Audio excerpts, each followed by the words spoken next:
Everyone, it's Sharon from Sharon at Sea, and I am here today with another subscriber inspired vlog.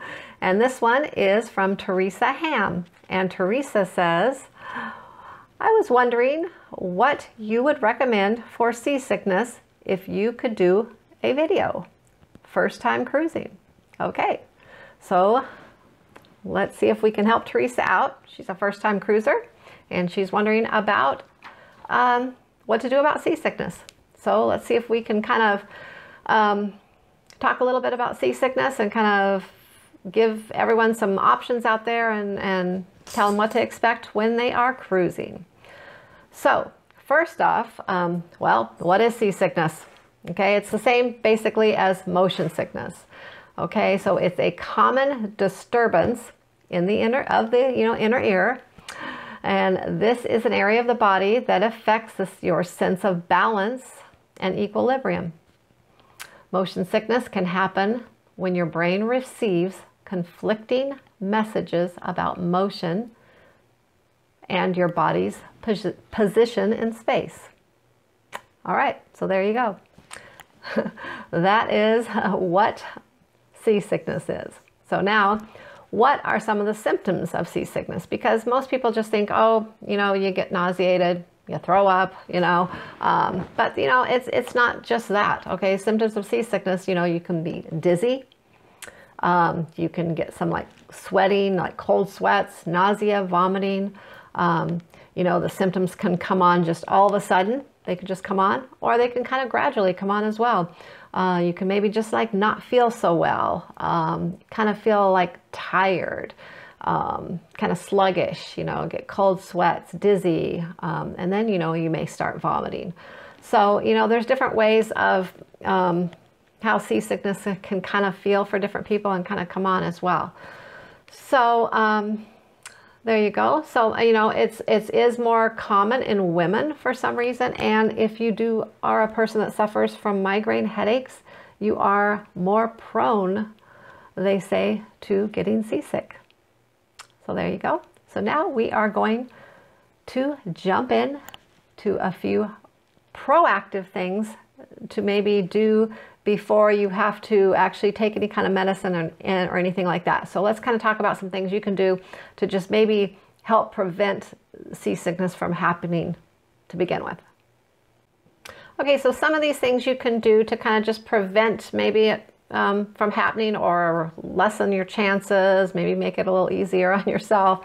Here's a few options just to kind of try. So when you're booking, first off, when you're booking, your cabin, book in the middle of the ship, maybe book an outside cabin, a balcony so you can get some fresh air, but also book kind of midship and down lower. The lower decks tend to have less movement and it kind of keeps your, equilibrium on, keeps you on balance there. So that's one thing you can try. Another thing is maybe pick a larger ship, one of the newer larger ships, those big mega ships that are like 100,000 tons or more, because they usually will use stabilizers when needed to kind of make things run a little smoother. So that kind of helps with some of the roughness at seas as well.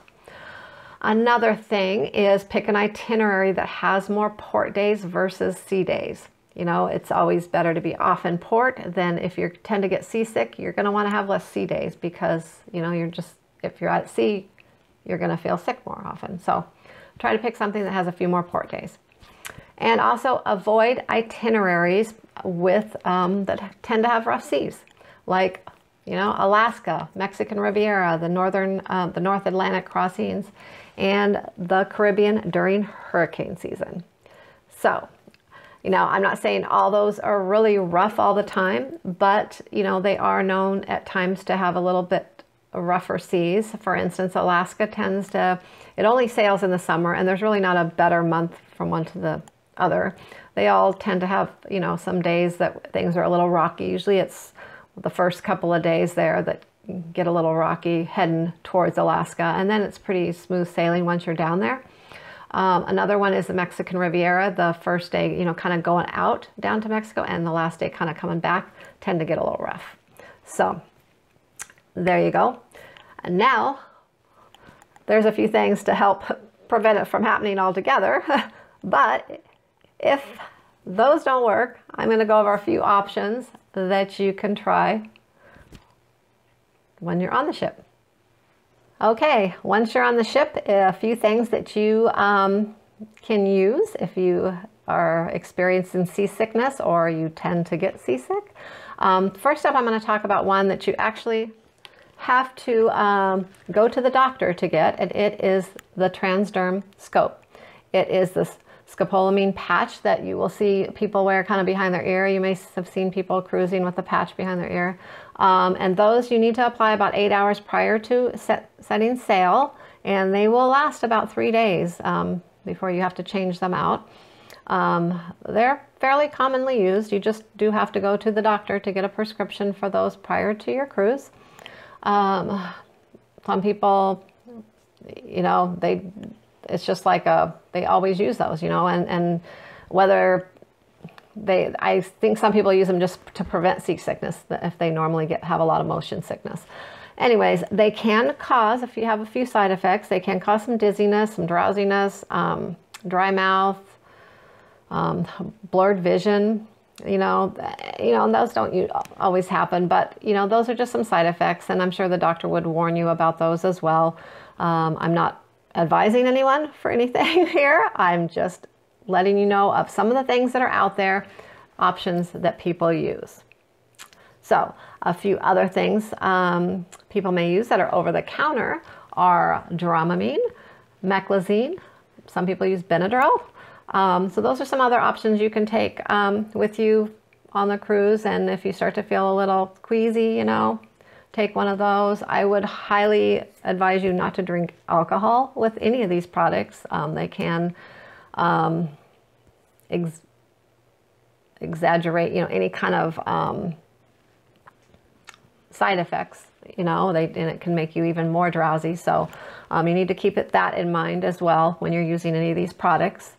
But like I said, I'm just giving you some options out there of things that people use for seasickness. All right, and also those things are, they're better if you think you're gonna get seasick or you just wanna kind of be proactive, bring them along with you on your cruise. They're much less expensive to purchase at your local drugstore or grocery store than to purchase on the cruise ship. And there is always the possibility of them running out if you're hitting some rough seas there, because everyone will be running to the gift shop to purchase it. And so there you go. Also, another thing is there are some cruise lines and cruise ships that will go give them out for free at guest services. They'll give you like a little 2-pack of Dramamine or something. When we were on the Carnival Legend last summer, we had a few friends cruising with us, and they gave them some out for free. So that was nice. But they do, you know, most cruise lines also sell them in the gift shop, like I said. But it's always best just to come prepared and bring them along with you.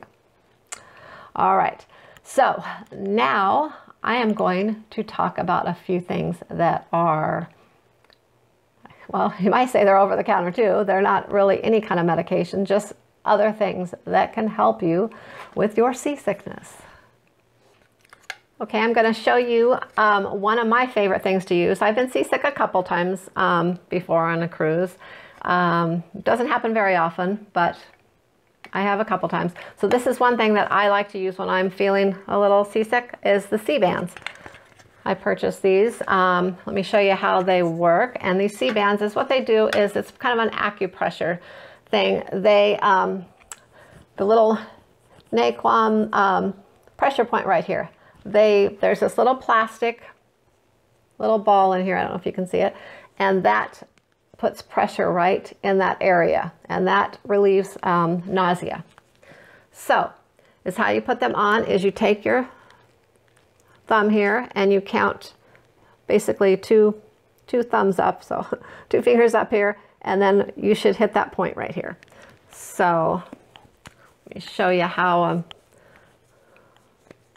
put it on here. So they just kind of go like this.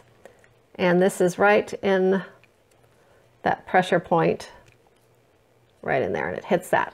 And, you know, you put one on each arm, And, you know, if you're seasick, just, you know, you can wear them as long as you want. Wear them all day, wear them the whole cruise. I would advise, though, that, you know, if you are wearing them for any length of time, you know, maybe just kind of take it off for a few moments here and there, you know, kind of rub your arm a little and then put it back on. But that is my favorite option to use. And I've used these once in the Mexican Riviera, and I've also used them on our recent Alaska cruise as well. So, and they helped. So that is one of my favorite options. And they do come in adult sizes and child sizes, and they are safe for pregnant women as well. So, hey, try these for morning sickness, ladies. So there you go.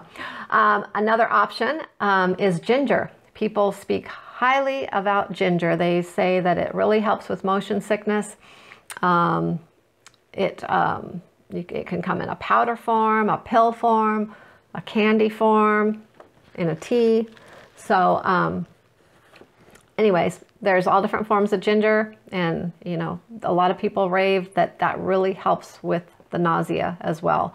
I did something on our Alaska cruise last year. I actually purchased a box of ginger snaps cookies and brought along with me, kind of being proactive, thinking like maybe that would help if we were a little seasick.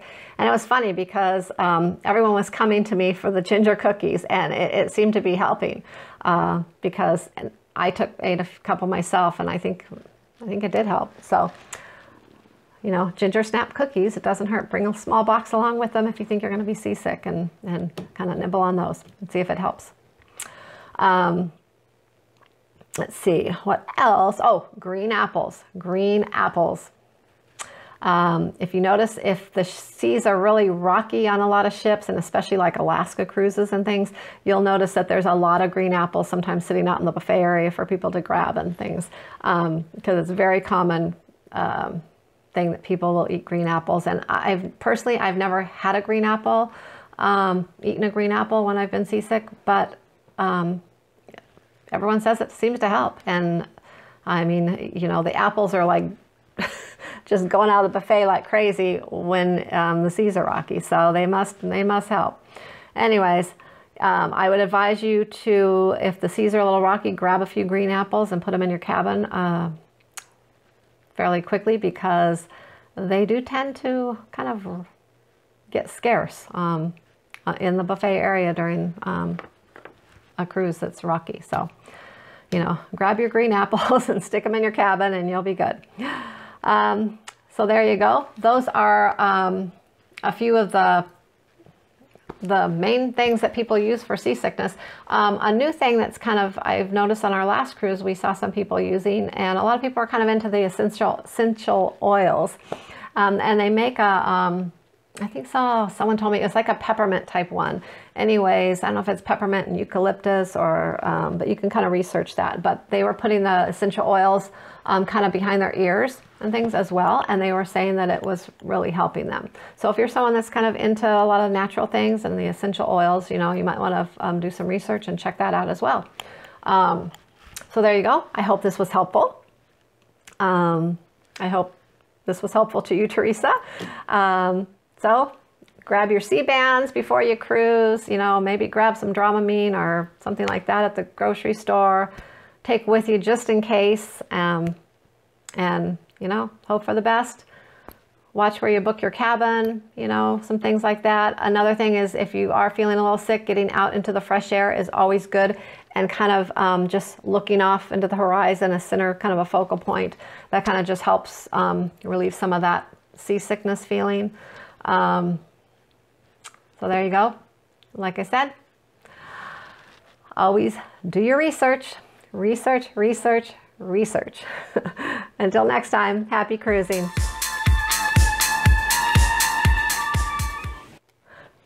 Hey, check out my Amazon store. I will link it below. You can purchase sea bands there, along with some other seasickness needs.